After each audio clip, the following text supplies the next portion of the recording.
Can I ask all the panelists to come up? And we do have a reception at 5:30, and we have about 40 minutes now for discussion. And it's been a very productive day, and I'm sure there are many questions for the panelists to discuss regulatory challenges. As people are getting to the microphones, Dr. Boshoff. Hi, can you hear me? Hi, it's Chris Boshoff here from Pfizer. This is probably a question for all of you. So if we look at, I'll use this as an example for a problem, a potential problem. If we look at first-line renal, we have now Ipi/Nivo, we have atezolizumab plus Avastin. One of the challenges were what is the contribution in that of Avastin, in that combination, what is the contribution of ipilimumab? But at ASCO, we saw first-line data for single-agent pembrolizumab with a response rate of nearly 40%, with some complete remissions, really durable responses, suggesting that there's a subgroup of patients with first-line RCC that really will benefit just from single-agent immune checkpoint, just as there is a subgroup of patients with first-line RCC that will benefit from single-agent sunitinib. So how do you address that? Because none of these trials are designed with 3 or 4 arms to separate out single-agent atezolizumab, and there will be a subpopulation benefiting just from that, or just from single-agent bevacizumab, or from single-agent Ipi for that. Yeah, so maybe I can start, and maybe the agency will comment on how they view this. So we took a very different approach with our frontline renal development from our frontline lung development. Frontline lung development had all the contribution of parts built into the large pivotal phase 3, which resulted in a 1,200 patient trial.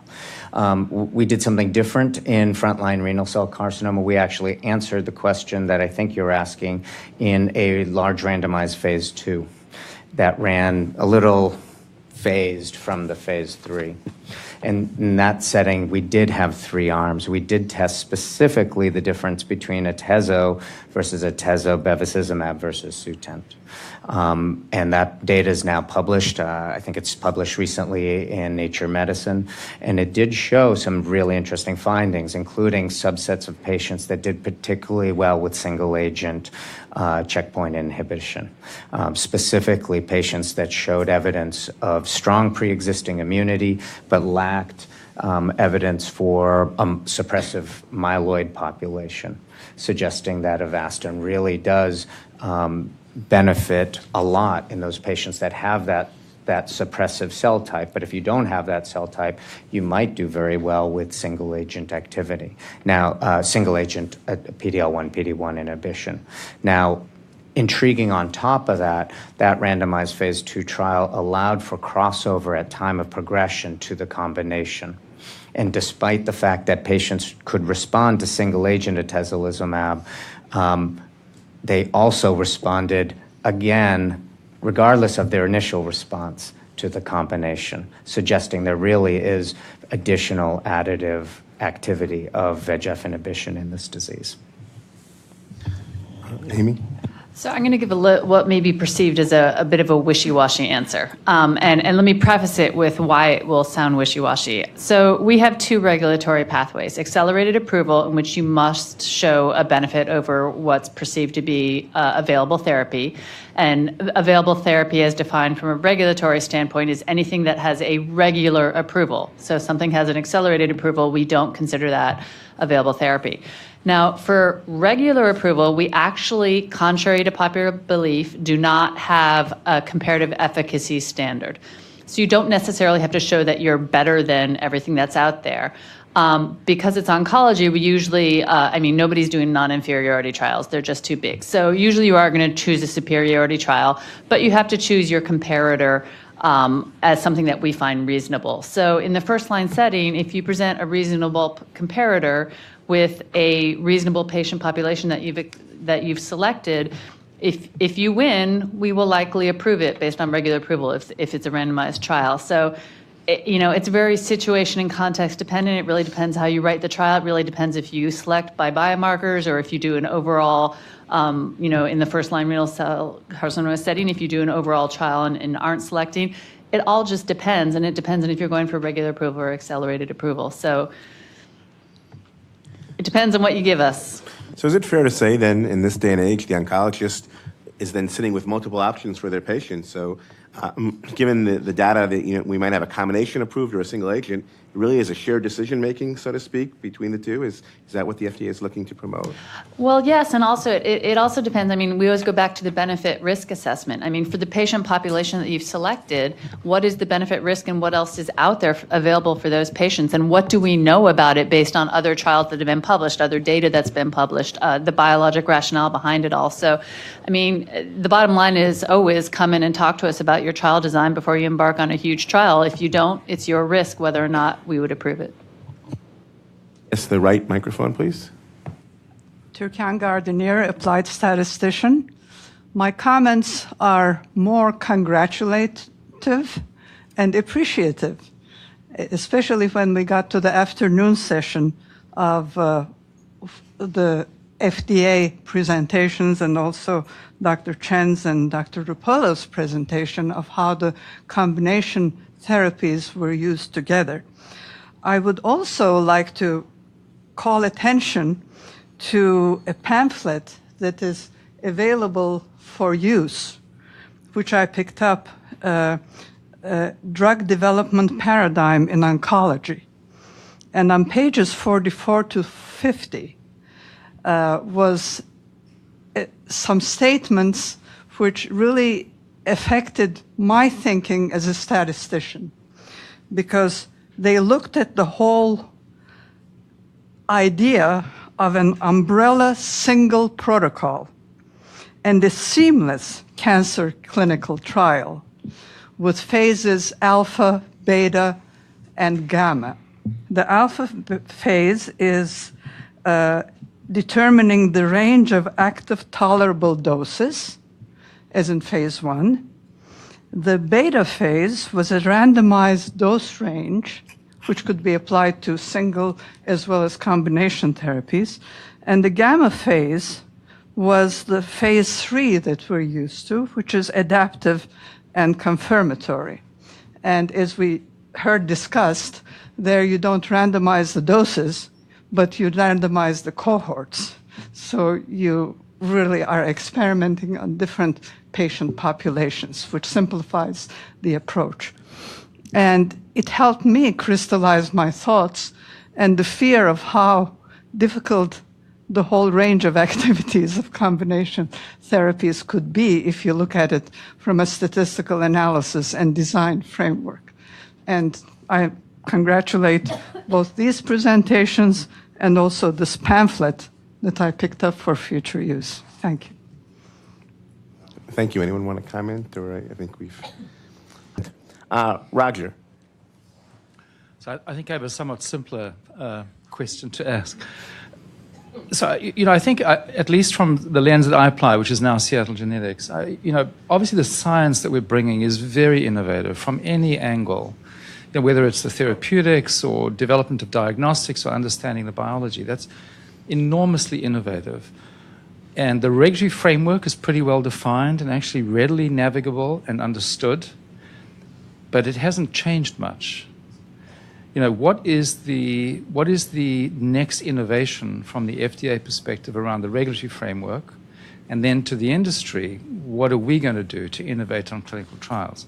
And we sort of touched on it a little bit, which is, synthetic control arms. Do we really need 5 randomized trials, putting probably 2,000 patients on sunitinib to ask the same question multiple times? From an individual company perspective, it makes complete sense. From a sort of broader, patient resource perspective, actually doesn't make any sense at all. And is there, and this may be a little wild, but I'll throw it out there for thought. Statisticians are very smart people, and they have the ability to model and to simulate and to sort of project. Is there a way potentially to concatenate clinical trials down to a smaller size and build a simulation component into them, either for multiple arms or for control arms to try and innovate the clinical trial process, make it more efficient, make it faster, use less resource, and potentially, bring medicines, which is what we're all about, bring medicines to patients quicker. So just some thoughts for you to react to. Right, and it would also mean fewer patients would have to get control arms, which is always a good thing. Who wants to tackle that first? I think everyone can, perhaps comment. Do you want to start, Amy?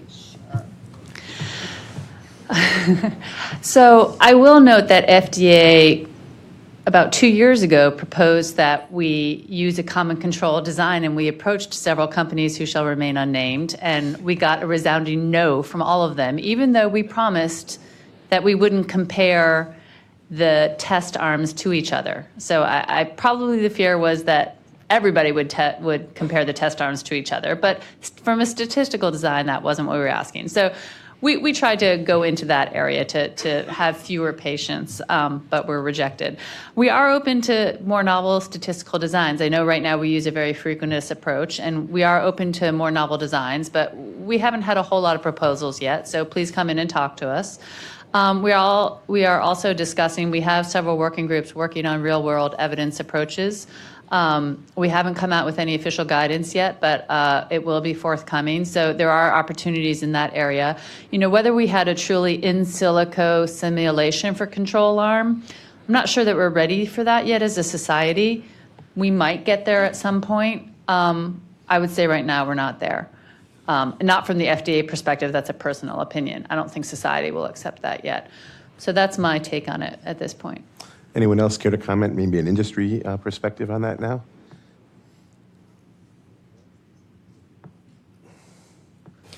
So I guess I would use the metaphor of a hybrid car, right? Do we need to take a giant leap, or can we actually take an intermediate leap? And one possibility that seems like it does bridge both is you don't get rid of the control arm. Control arms are really important. There's so many unmeasured variables, but maybe we can reduce that control arm and bolster it with real-world data, and that will allow us to both move more efficiently and quicker.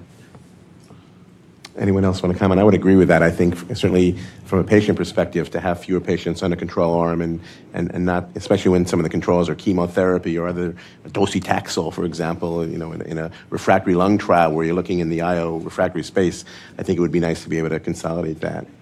Let me ask a different question. I asked it earlier and a little controversial, but how many PD-1, PD-L1 inhibitors in one indication will the FDA approve? And I don't want to put you on the spot and say, are there too many? I don't think you'd want to answer that. But maybe the company representatives could tell us, why are they unique? Why is one different than the other? There are how many of these we heard from Rami this morning now, in the dozens or more? So I'd just like to get a thought, maybe starting with the industry, why one's different than the other, and then maybe from the FDA what the feeling is and how many of these are there, getting into what we're going to talk about tomorrow, pre-competitive type of work. So you're saying you'd like me to go first? Yes. Yeah, this is generally one of the more difficult questions we get, but we get it a lot. What is the difference between a PD-1 and PD-L1 inhibitor? What's the difference between any of these molecules? If we had 200 of these things in development, would they all look the same or different? And my personal belief is that they're similar, but they're not the same. I think that over the course of the last, 7 years now, with so many phase 3 trials reading out, we're starting to better define how they're similar and how they're different. And I think when you look at them in terms of efficacy and safety, they're similar, but they're not the same between PD-1 and PD-L1 inhibitors. There are differences in safety. They're not huge differences, but there are differences, and I think those are probably better defined yet than the differences in efficacy. Efficacy is difficult because then you have to say, well, do you think that they're the same or different on response rate, PFS, OS, and in what disease? And so, again, I think that it will likely take us another 7 years or more to really understand those differences, but there are biologic differences. There are subtle clinical differences between these drugs, and that's just between PD-1 and PD-L1 inhibitors. Once you get into individual therapies, I think that you can design your drugs differently, and so you can't just necessarily say, no, they're all the same as a class. There are going to be differences in affinity. There are going to be differences in the epitopes they target. There are going to be differences in the FC domain. from the BMS perspective? So maybe a little bit different perspective, but coming from China the last 2.5 years, there are already 50 PD-1s in development, not one PD-1 on the market, right? So for me, it's clear it's commoditization of PD-1s, and it's good for patients, right? It will be broader access, it's a foundation of the next era of cancer treatment. And if we as a company or if we as a society want to be successful, right, then we need to look now in the combinations. We need to understand who's not responding, who's responding, what is the right patient population. But really, I'm not so much concerned about PD-1 commoditization. For me, this will happen.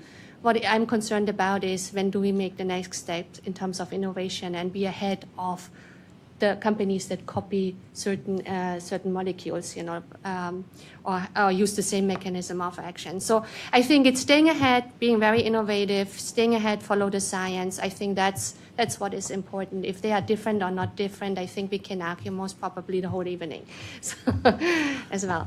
Man, I'd love an FDA perspective on this if you're able to give us one. I don't know if you're going to get a formal FDA perspective on this because it's really not in our purview. I mean, personally, I'd echo that there is a lot of redundancy in the system. I think it'd be different if we saw that prices were, that we had an economic system where you do have competition, you start seeing prices drop when you approve the fourth, fifth, sixth one. I think people would be like, yeah, let's get these done, but we're not seeing that. And I think that has a lot of the tension of this redundancy. We see slides in different presentations where drug development costs $2-3 billion, but there's a lot of redundancy in this system now to have all these drugs, as well as we talked about some of these master protocols. Well, sometimes we see protocols with first in human 600 patients right off the bat with no data, and limited statistical designs at the beginning. And it's somewhat problematic when you sort of have that much resources devoted to sort of drugs, especially with limited benefit from the get-go. So I think there is a lot of redundancy in resources being developed that I don't know if it's the best resources. I'm not I can't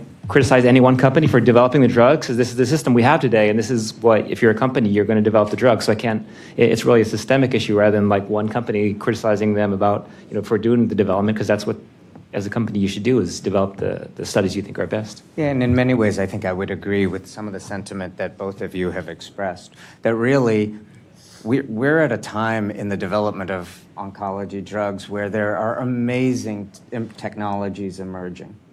And we can talk all about subtle differences between PD-1 and PD-L1 inhibitors and 1, 4, 20, 200 of these drugs. But I think the real next change will be the next generation molecule in this pathway. And I'm a firm believer that will come and that will be itself disruptive. And so I think you're right that, spending a ton of resources on developing, 20 drugs that are very similar probably isn't the best way to approach this. And we're better off focusing on making that breakthrough and making that next generation molecule. Amy, some comments? I just have one quick plug again for cross-labeling.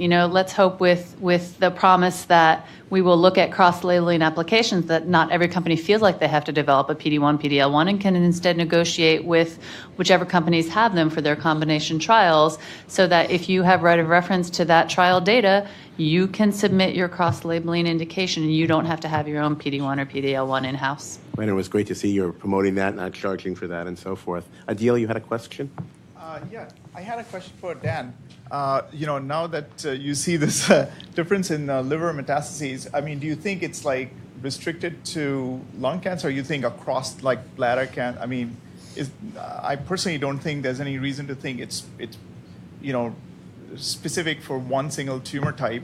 And the immunologic data for it is pretty convincing, at least to me. What about looking at multiple different cancer types and seeing if that same combination has some, effectiveness? Yeah, I do like to look at these things immunologically. And I think I agree with your sentiment. If you really believe that VEGF is important in the liver as an organ, as an immune suppressive factor, it should play in a multitude of diseases. And I think that there is some evidence out there to support that. I think we need more. And I think particularly we need more in the setting of cancer immunotherapy. So combinations here, I think, are critically important to answer this as a broader question. Roger. Yeah, it's really a comment, Roy, and you and I had this sort of brief discussion.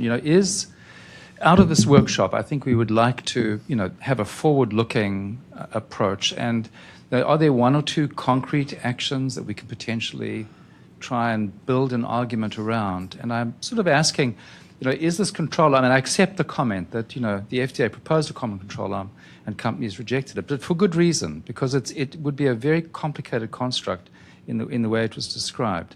But is this the type of thing where we could potentially make an initiative, start to talk a little bit more about either synthetic or modeled or simulate or something like that, some sort of more Bayesian approach to the control arm, and potentially even a shared control arm, not necessarily common.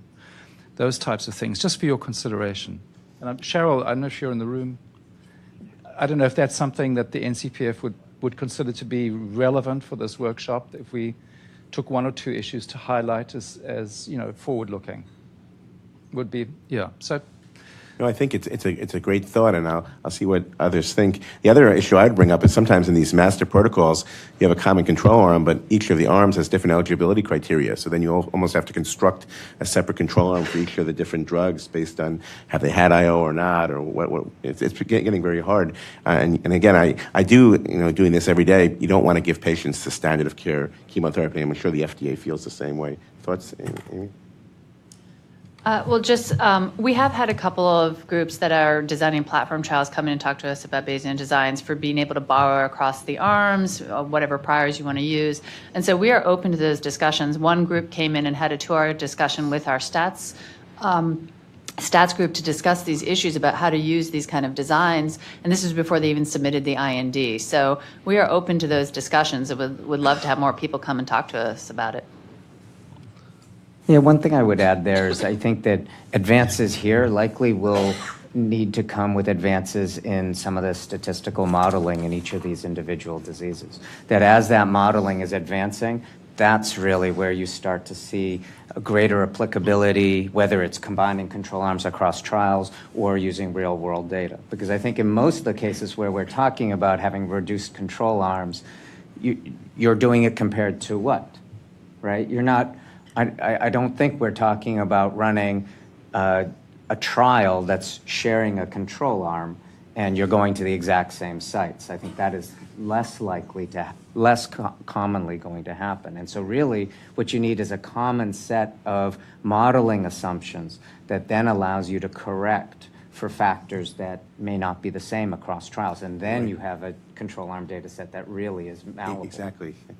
Steve? Yeah, just to sort of echo that, and I know, as Roger knows, when you talk about these small trials, you can talk about enrolling at a limited number of sites, where we saw in the epacadostat, as well as another application that we worked on, whereas the early trials had very inflated response rates, which didn't hold up on the, in one case the application was approved based on still the response rate was not as high, but it still was good in the ultimate application. But again, when you look at oligo, not metastatic, but enrolling sites, you're potentially going to get higher response rates based on the patients who are being enrolled at those sites. Right. I had a question. Could I just respond very quickly around small sample sizes and risk? A little bit like the agency sets up the regulatory requirement around accelerated approval to not only have a point estimate that actually is solidly above what an historical control could look like, also to focus on the lower bound of the confidence interval. And so one of the thoughts that I've sort of been having, certainly post the epacadostat effort, is the clinical trial, should the dose finding and scheduling play in sort of traditional phase 1 trials, and once you have the dose and you're starting to expand, make sure the sites are much more real world, so you don't get that sort of major selection effect, you get more heterogeneity, because that's what's driving this, is patient heterogeneity. And could we come up with a simple statistical sort of rule around which it's not just the point estimate, but the lower bound of your confidence interval needs to clear X, just to try and increase the robustness around the sample size. to sort of make the arguments. Just a thought around there. I mean, I think we looked at that in some accelerated approvals, the lower bound of the confidence interval. So I think we've been open, to that. And, I think you're talking about they are using real world data to show what that, historical effect is. And certainly you can propose we can look at that data, look at the data from the, additional trials that are out there. We'd certainly open to looking at all the evidence that's out there. I was getting to my question. Is there a benchmark for when you add A plus B versus A for what in an accelerated approval, what the increase has to be or what the number has to be, or is it a case-by-case basis, basically? Case-by-case. Okay. Thanks. Rasika Kalamegam, Genentech. I was kind of debating whether I should bring this up, but I feel like we should. We've already talked about common control arms, and there have been some mentions earlier of efforts to standardize biomarkers for use. And without going too much into detail about Blueprint and now TMB, my question is, all of those, at least as far as I'm concerned, and I'm aware of, and Steve, you can correct me if I'm wrong, are pegged to use of monotherapy. And now we're starting to talk about combination therapy. So without, kind of going back and reinventing the wheel, we really do need to think about how do we not find ourselves back in this world of multiple tests, now with multiple drugs with multiple TMB tests. And even if you have a standardized score, it's still going to be pegged to monotherapy outcomes. Going back to something you mentioned, Amy, about the cross-labeling, how do we deal with cross-labeling of an immunotherapy with a targeted therapy where we know the targeted therapy has been approved with a CDX, and then to make it even more complicated, the CDX was probably based on I'm going to derisively called it older technology like PCR, where now we know everybody's going to panels. So I think a forum like this should also, when you're talking about common control arms and eligibility criteria, and also think about these issues, because it does need a village to bring all this data together. So, one more thing.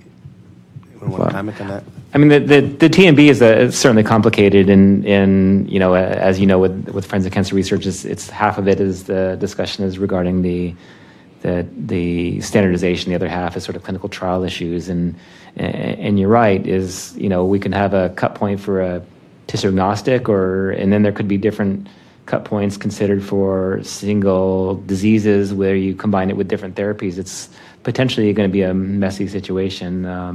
I think we're kind of early on in the whole in how it's being considered, both from an FDA standpoint and beyond FDA, really as a clinical community in lung cancer, and probably you'll be seeing it in other cancers as well, and how to really define the thresholds of where what TMB is necessary. You had one cut point used in the combination checkpoint trial was proposed at ASCO. Is that the correct point or not? And I mean it's challenging because it's a quantitative assay as opposed to a qualitative gram SI high or low. So it's very different, and we probably do need the village to think about this, and we're open to discussing these right. These And issues. I think the problem with thinking about this is because tests, at least in the oncology space, have traditionally been, at least for treatment purposes, the predictive tests have been usually associated with a single biomarker, a single cut point, a single drug. We've kind of bought into this idea that there is one perfect answer, and there isn't. And that requires a change in thinking, but it's really hard to translate that to the physician who just wants to know what the answer is, or the patient, right? So I don't have an answer, but it's just something that we should be thinking about before we start yet another effort, whether it's going to be Blueprint 4 or TMB 5. I don't know what it's going to be, but whatever it is. Yeah, we're going to hear some about this tomorrow, but the good news is that people are at least as much ahead of this as we can be. The PDL1, which is simple compared to this, that took a while as well. We have time for a couple more questions, then we'll go to our reception. Yes, please. Yeah, just a question also related on cross-labeling. The approval of encorafenib and binimetinib is a truly novel combination. I mean, really should be celebrated, because when I was in the industry, that was just something that we weren't, no one ever thought was ever going to happen. It was going to be too hard to do. There needed to be some kind of comparison, evidence of activity for individual agents, and so that's really fabulous. But just now thinking it through, as you've talked about it, is that really a cross-labeling, or is that a different beast altogether, because they're not in, or are they individually approved, Amy? I was on the review team for that. It's both. It was a development plan. I mean, the cross-labeling is sort of the end product, but the development was, throughout was considering, both of the drugs and how they'd get approved as each agent together, considering the effects of each drug in a combination. But then I guess the follow-on question, and Dan, maybe your company has experience with it as well, because cobimetinib was also approved in combination, and Cobi didn't have a prior approval. So the question is, does some doc somewhere in the universe wish to prescribe one of these agents individually? And you guys don't enforce that, of course. So is that possible to do, or does it beg the question that there needs to be some sort of creative packaging so that it's more obvious they're not supposed to be prescribed individually? I can take. I mean, they're indicated together, at least with Enco-Bini, but there's also situations where, toxicity may cause the patient to need to drop one of the drugs. So, for the BRAF, there's clear effectiveness when you drop the MEK to continue the BRAF, and not as much on the vice versa. So, there is definitely a place to continue, for labeling for the BRAF. In the labeling for the Enco-Bini to sort of describe that situation. And what we did for Enco-Bini was, for example, for the warnings, if it was clear that one drug caused the severe adverse event, that we only labeled the warning for that drug, but we did have a section where it says make sure you refer to the other drug's label, because you're going to be taking both, and there are a few. So there are some warnings where they're in both labels, because each drug probably causes a little bit of it, but there are some where it's only one label or the other. Cobimetinib is an interesting example because we know it has single-agent activity, at least in the right patient population, but it was developed as a combination regimen in BRAF mutant melanoma, and that probably is the best regimen using cobimetinib at this point in time, or similar regimens like it in that population. But that doesn't mean there aren't situations out there where cobimetinib has enough single-agent activity or enough combination activity with a completely different drug for it to be useful. We're not there yet today. We don't have the full body of evidence to define that risk-benefit. And so some of those studies are ongoing, and you may know that there are a few phase 3 studies with at least one with cobimetinib in combination with atezo that doesn't include vemurafenib, and it isn't in a BRAF mutant melanoma patient population. Okay. Thank you. Great, thanks. Well, we're exactly on time, so I'm going to call this session to an end. Thank all the speakers and panelists, and thank you, the audience. And then I'm going to turn it over to Roger. Please don't leave yet. He's going to make announcements regarding the reception and tomorrow. Exactly. So the reception is on the 3rd floor in the atrium. And tomorrow we begin here at 8 a.m. sharp. So looking forward to seeing you tomorrow. And thanks, everyone, for a really great day of participation.